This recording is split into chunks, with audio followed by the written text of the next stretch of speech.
Bismillahirrahmanirrahim. Assalamualaikum warahmatullahi wabarakatuh. Teman-teman, di video ini saya mau bagi-bagi tips soal jualan herbal. Jadi sebenarnya saya belum pernah berpengalaman untuk jualan herbal. Cuman kalau saya dapat kesempatan atau dapat tawaran, itu kemungkinan besar akan saya tolak untuk jualan herbal. Nah, alasan saya menolak ini mungkin bisa menjadi tips buat Anda yang terjun di jualan herbal. Oke, kita langsung mulai. Pertama, kalau Anda jualan herbal, Anda harus siap kalah. Ini pada umumnya ya. Pada umumnya saya lihat itu yang jualan herbal itu adalah model bisnisnya B2B atau MLM. B2B itu bisnis to bisnis, artinya si brand herbal itu mencari agen atau mencari reseller. Dan MLM itu ya multi level marketing kurang lebih sama sebetulnya. Cuman mungkin kalau MLM lebih ada tingkat-tingkatannya. Saya bukan skeptis ke MLM, teman saya juga ada yang hidup dari MLM. Sebenarnya ini bisnis aja sih, ada rugi, ada rugi, ada untung. Nah, kebanyakan yang skeptis ke MLM itu karena rugi aja mungkin. Jadi saya bukan mau ngebahas MLM-nya ya. Jadi di skema si bisnis herbal ini saya lihat mayoritas itu ada minimum belinya. Jadi misalkan untuk jadi agen, teman-teman atau Anda harus belanja dulu 1 juta. Nah, si supplier itu kan pasti mencari agen sebanyak-banyaknya. Itu pasti karena mereka juga mencari untung sebanyak-banyaknya. Nah, katakanlah dapat 100 agen. Apakah mungkin semuanya laris?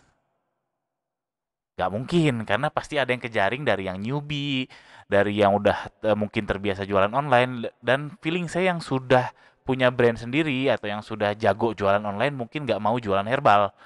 Feeling saya seperti itu. Makanya feeling saya dari 100 itu pasti ada yang ruginya. Itu memang naturalnya bisnis B2B.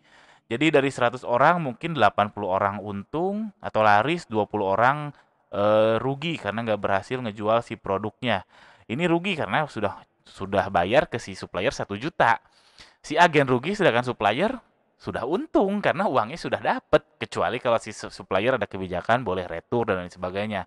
Saya nggak tahu detail, cuman memang di mana-mana, nggak hanya bisnis herbal sebetulnya, B2B yang harus nyetok dulu barang, itu Anda harus siap rugi, karena nggak mungkin semua agen itu laris manis.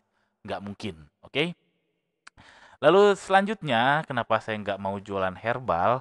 Karena nggak cocok jualan di marketplace. Karena kalau saya jualannya mayoritas di marketplace ya, karena menurut saya marketplace itu udah enak banget lah untuk kita jualan. Nah, itu ada perang harga di marketplace dan perang harga ini nggak terhindarkan teman-teman, nggak mungkin terhindarkan karena ini sudah naturalnya marketplace. Bayangin aja kita bisa melihat nyari produk A B itu side by side atau bisa dibandingkan langsung. Kalau ada produk yang sama persis, pembedanya apa ya? Harga. Makanya otomatis jadinya perang harga ini nggak terhindarkan. Nah ini kenapa saya bilang nggak cocok karena kalau Anda jualan herbal atau yang bisnis B2B lain, pasti ada agen lain juga. Nah, agen lain itu kemungkinan besar akan diatur oleh si supplier, harganya nggak boleh sekian, nggak boleh sekian. Tapi sepengalaman saya prakteknya ada yang berhasil, ada yang tidak. Dan lebih gawat lagi kalau misalkan si suppliernya jualan juga di marketplace, otomatis Anda kesabet, otomatis Anda ya jelas kalah karena orang beli di marketplace itu pasti membandingkan harga, nggak mungkin tidak. Karena wong kita cari barang suatu produk, misalkan cari jilbab, harga langsung terpampang jelas. Jadi kita bisa membandingkan produk A dan B dan harganya dan seterusnya. Oke? Jadi menurut saya produk herbal ini nggak cocok jualan di marketplace. Lalu cocoknya di mana? Hemat saya untuk herbal ini cocoknya jualan di inner circle. Apa itu inner circle? Inner circle itu adalah seperti kerabat, seperti tetangga, lalu saudara kerabat ya, teman, kolega dan seterusnya. Ini cocok banget karena apa? Karena ya ini orang yang kita kita kenal gitu dan kemungkinan ada rasa kasihan dalam tanda kutip ke kita untuk belanja. Ya nggak apa-apa toh ini namanya juga bisnis dan kita juga saya sarankan juga jangan sampai maksa. Apalagi kalau misalkan teman-teman punya tahu gitu ada seseorang kerabat, teman atau apa yang bisa jadi solusi. Jadi si herbalnya itu jadi solusi untuk masalah dia. Misalkan teman-teman punya saudara yang penyakit asam urat, Anda jualan herbal asam urat, ya langsung aja itu prospek ke si orang tersebut. Karena itulah market Anda daripada Anda capek-capek marketplace mencari orang yang eh, banyak sekali. Lebih baik Anda punya teman, Anda punya saudara yang memang bisa memang produk Anda bisa ngasih solusi untuk dia, langsung aja approach, tawarin aja langsung. Nah ini juga tantangan, nggak boleh gengsi dan seterusnya. Oke, jadi cocoknya untuk inner circle. Bisa lewat apa ya? Bisa lewat status WA, bisa lewat WhatsApp grup, Facebook pribadi, atau IG pribadi, dan seterusnya. Itu banyak banget. Ini menurut saya lebih berpeluang daripada teman-teman jualan di marketplace. Lalu selanjutnya, nah ini poin terakhir untuk soal herbal ini ajang belajar. Jadi kalau Anda berhasil jualan herbal, berhasil itu apa ya, katakanlah Anda berhasil omset misalkan, jangan omset deh, misalkan satu satu pieces deh per hari, Anda terjual konsisten selama sebulan, itu berarti Anda hebat. Saya salut, salut buat teman-teman yang bisa jualan herbal sebagai agen dan bisa laku satu piece aja per hari, itu hebat. Berarti Anda jago jualan.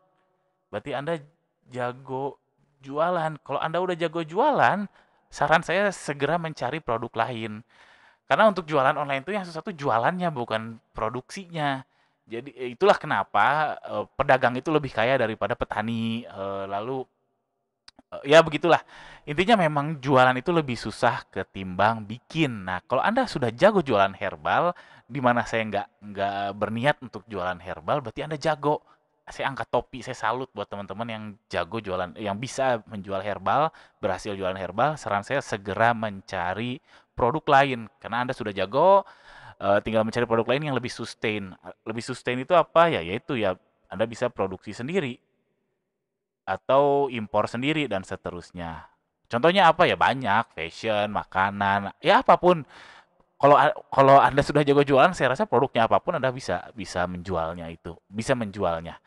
Oke, itu aja tips ini, nggak ada bermaksud untuk nyinyir ke satu pihak atau lain pihak. Intinya ini bisnis kok, rugi atau untung itu udah biasa. Memang memang harus seperti itu. Dan untuk yang di sini yang jualan herbal, lanjutkan, ini jadi ajang belajar. Sekali lagi, kalau Anda berhasil satu piece saja per hari, segera mencari produk lain, jangan herbal kayak apa kayak yang lebih sustain. Sekian aja, mudah-mudahan ada manfaatnya. Jika teman-teman suka, tolong subscribe channel saya ini. Jika ada pertanyaan, tolong tuliskan di kolom komentar di bawah seputar hal ini atau seputar hal apapun juga boleh. Sekian, assalamualaikum warahmatullahi wabarakatuh.